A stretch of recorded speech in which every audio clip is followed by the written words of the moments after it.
here. Oh, how about a book burning, everybody?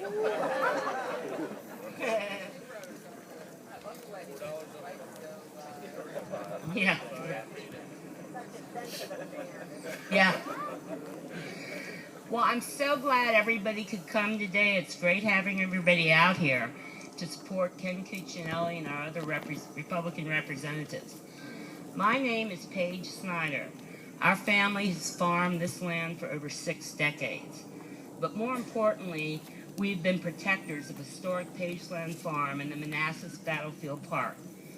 Many of you know about my mother's unflagging love of this hallowed ground. She fought battle after battle after battle, shoulder to shoulder with many of you who are here today, to preserve and protect our historic district. Now, once again, we are being threatened. VDOT and the National Park Service want to pave over and through our legacy, a trust that we as Americans must defend. And that is what we have done and will continue to do so. We will not back down.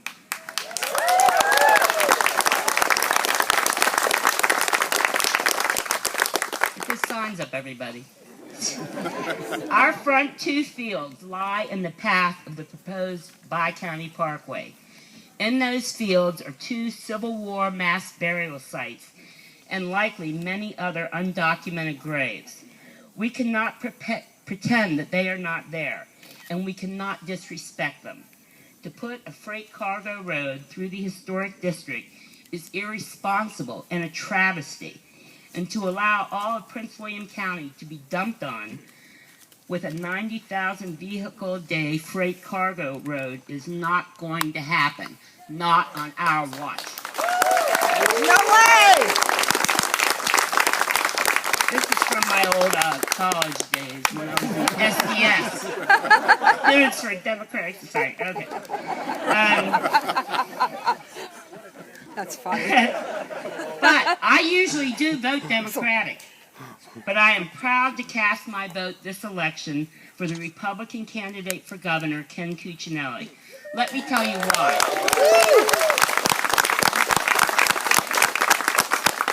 I'm going to tell you why I'm willing to cross over. The Republican representatives for this area have stepped up to the plate for us, and Tim Hugo and Bob Marshall have fought for us since day one. And Tiro Cuccinelli, has been especially concerned about the issue. I've talked to her about it several times, and she knows what we stand to lose. And now her husband Ken is stepping up to the plate by listening to what we, the people, have to say. In one of my discussions with Tiro, she said to me that you get what you see with Ken. That he is honest and that he truly cares about us. So I did my own independent research about Ken. And from what I've learned, he really is a man of the people. He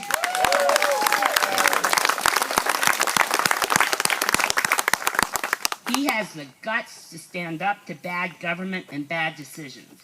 And he has the guts to stand up for the little guy. Pick up a sign on your way out. Show everyone you support Ken Cuccinelli, and vote for him as many times as you can.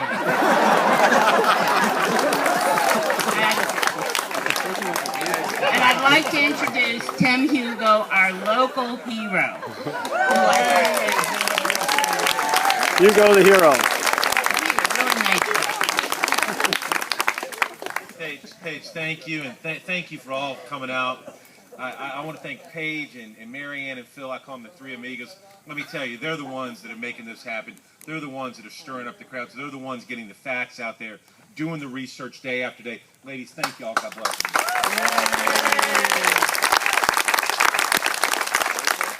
But friends, it is a team effort, and we've got, Paige talked about Tiro and Ken. We've got my 2 colonels back here, Colonel Anderson and Colonel Black, Senator. We've got Rich Anderson. We've got Supervisor Pete Canlin, who has led the fight. We've got the school board members who know that this is a problem when you close these down. Allison Satterwhite, Milt Johns, and Gil Trenum are here. Thank them for coming.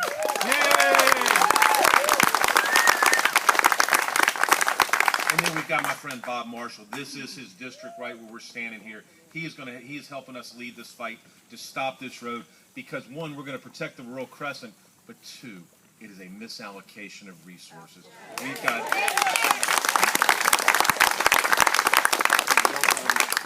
we're going to put hundreds of millions, $1 billion on this road when we've got projects on 28 and 66. We've got projects all around Northern Virginia, but for some reason, the Secretary of Transportation is focused on this road, my friends, and we're going to do it. And ladies and gentlemen, the person who is going to help us lead this fight, the person that's going to help us protect the rural crescent, the person that's going to protect Page's farm and make sure that resources are allocated properly in Northern Virginia for transportation is my friend, my Attorney General, and the next Governor of the Commonwealth of Virginia, Ken Cuccinelli.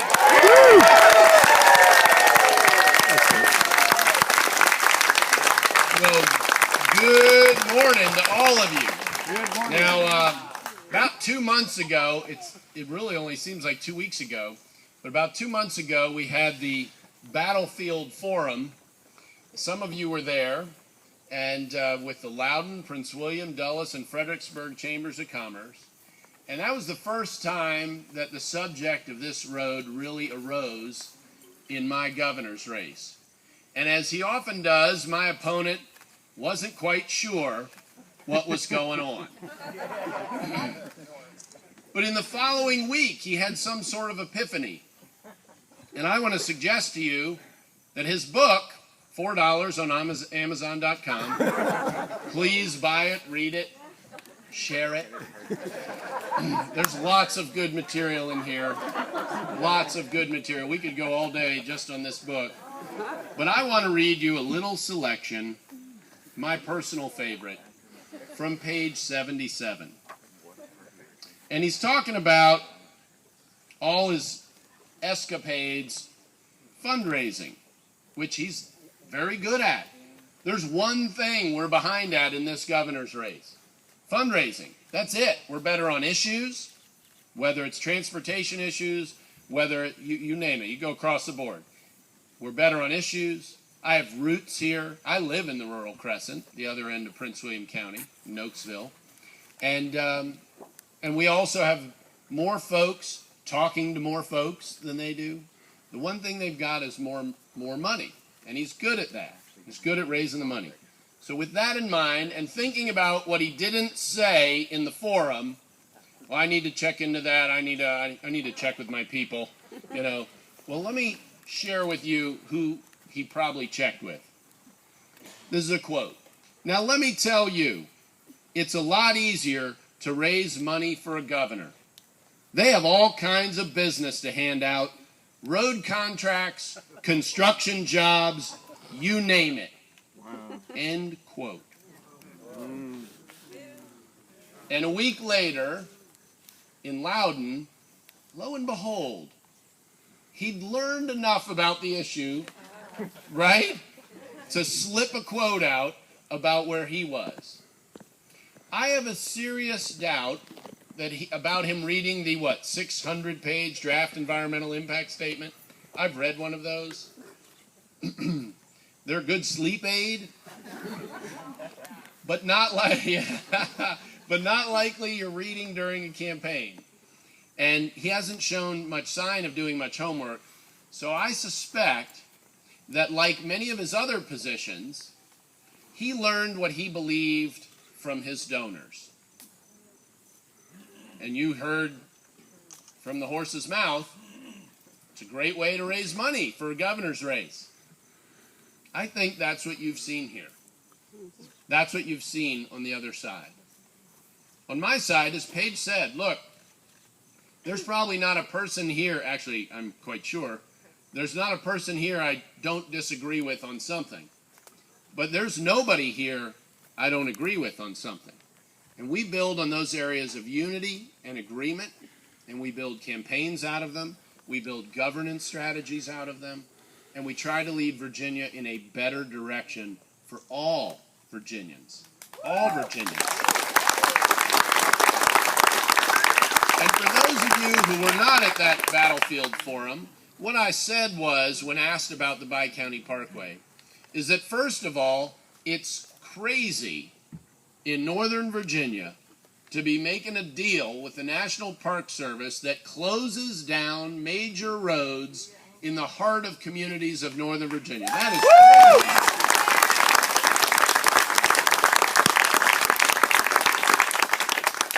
And when you listen to, and Paige mentioned the freight part of the plan here, I mean, this is an outer beltway plan, and many of you have seen my more recent statement where I pointed out if this is just a developer's project, and I know there are developers here who oppose this project, if this is just a developer's project, then it shouldn't happen.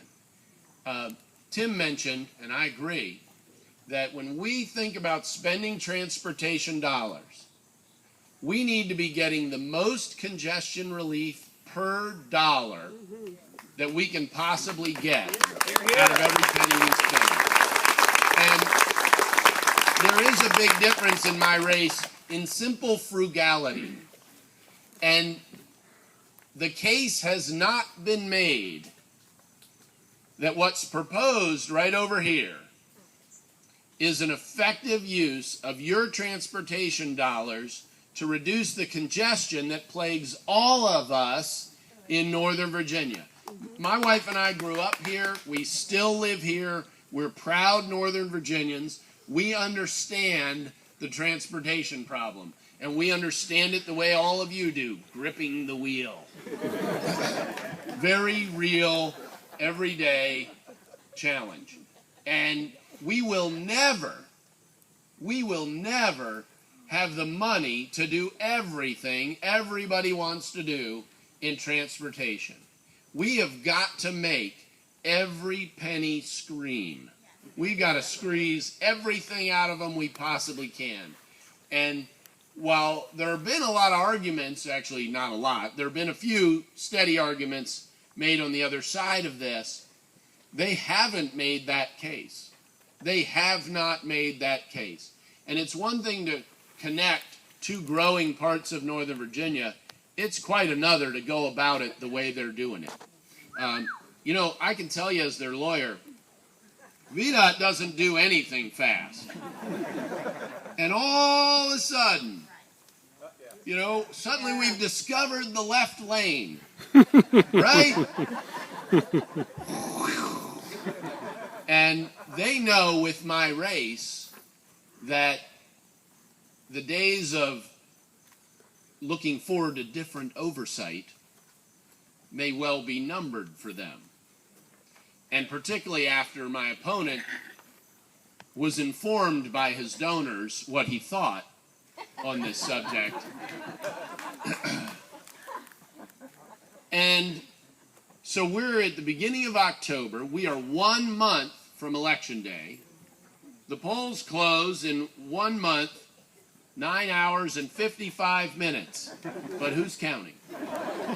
And I need your help between now and then in this part of Virginia, but also beyond here, to get a message of rationality to our fellow Virginians. I'm honored to see so many Democrats here. I will tell you this. I was a state senator in Fairfax. Tim was my delegate over there in Fairfax. Bob Marshall was my delegate till redistricting. Then I got Colonel Anderson. I'm kind of being passed around the General Assembly. But in Fairfax, I won 3 state Senate races, and I never, ever won without not just independent support, but Democrat support in every single one of my races. And for partisan, the partisan party Dems, that drove them crazy in Fairfax. But in 2003, I'll give you an example. When Jerry Connolly was running for chairman of the Board of Supervisors, 2,000 people voted for Jerry Connolly for chairman and me for the state Senate. 2,000 people. That's a lot of votes in a state Senate district. That's 10% of my vote total in that election was crossover voting. That's an enormous proportion.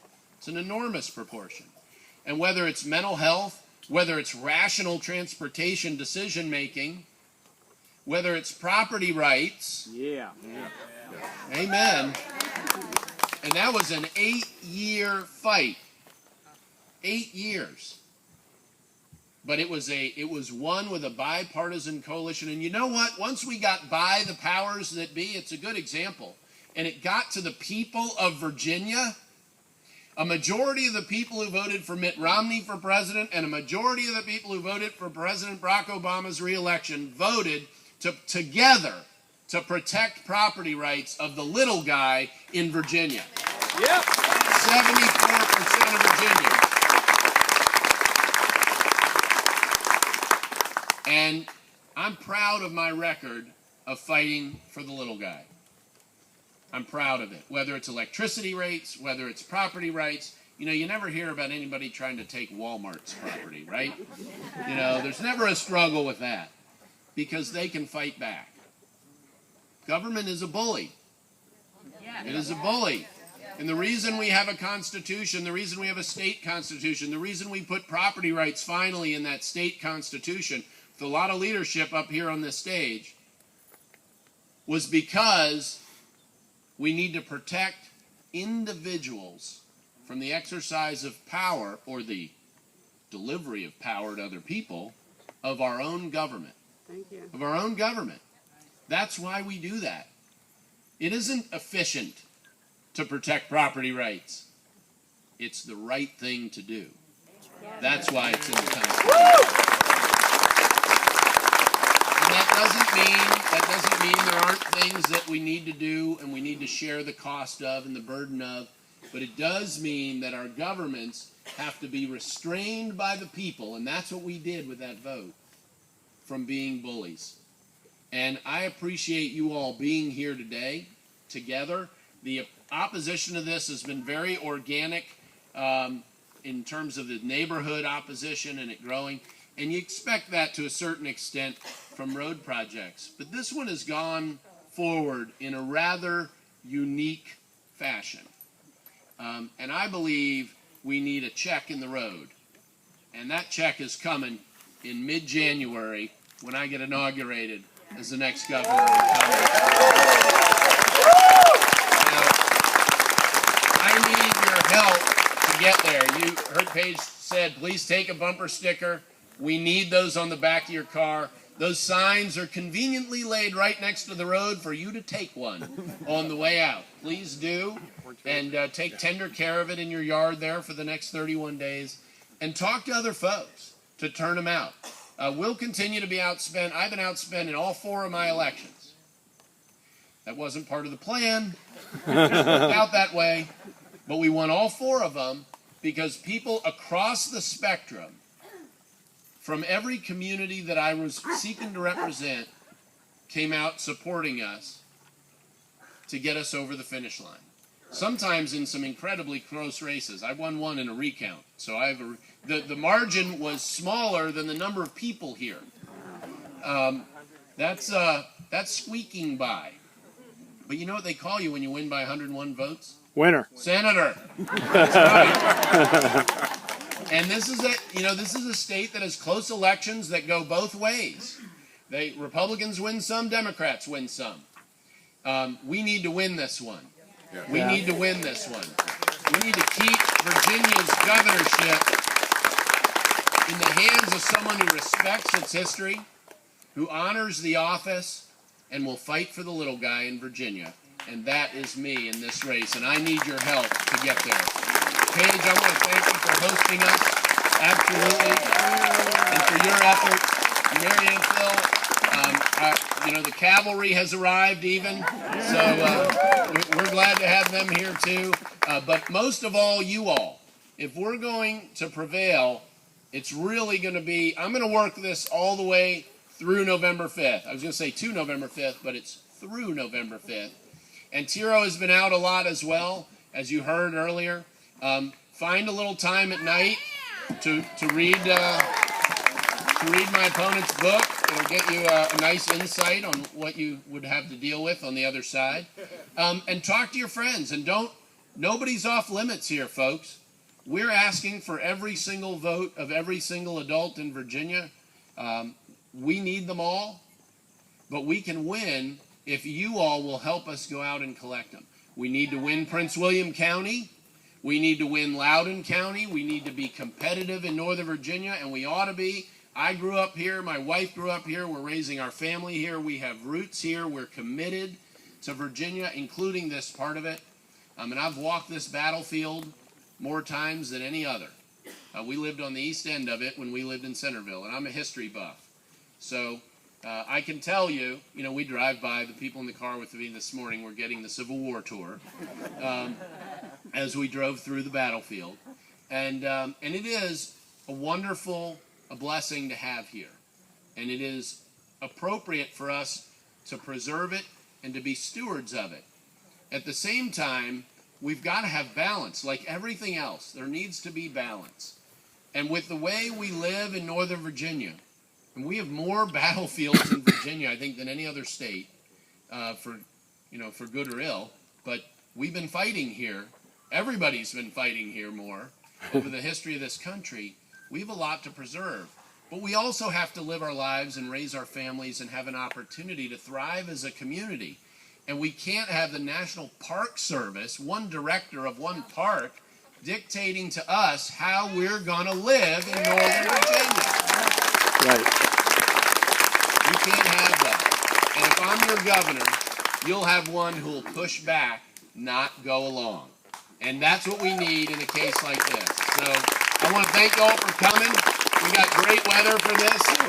Please stick around. I'm going to continue my trek across Virginia. We joke about campaign songs. My latest one is "I've Been Everywhere, Man," and I'm going to get around to some more of those spots today. So please share what we're talking about today with your friends. Do it over email. Talk to them in your community groups, at church tomorrow, at work on Monday, and so on for the next 31 days. And we could even probably get some good Halloween costume themes out of this, but we won't go there. Nonetheless, I appreciate y'all's support. Please keep us in your prayers. It's a hard slog here. There's a lot of work that goes into this. We appreciate your support in every fashion. If you want more information on our campaign, Cuccinelli.com. Take a sign. You won't forget how to spell Cuccinelli. And you can connect up with us. We're happy to have you involved. We're honored to be part of this effort. And we're honored to have you all as allies, very much so. It's very humbling for me, but I know we need you. I know we need you. I want you to know we need you, and to understand that I mean that. We do not win races without people individually stepping up the way you all are here today. So please don't make today your last day in this race, although I got to put the caveat on. I only want you all to vote once, okay? But I do want you, yes, I know, but I do want you to vote once and to bring others with you. You all can make the difference here, and I hope you do. We'll put in every bit of effort to win the race for 31 more days, 1 month from today. Hopefully, if we all work hard, bring folks out, we will be victorious, and we will turn the page on how this whole discussion takes place right here in Prince William County. We're not in Fairfax County. That's where I started this morning. I've been everywhere, man. But right here where I live in Prince William County. So thank you all very much. God bless you, Paige. Thank you for hosting us. Thank you very much.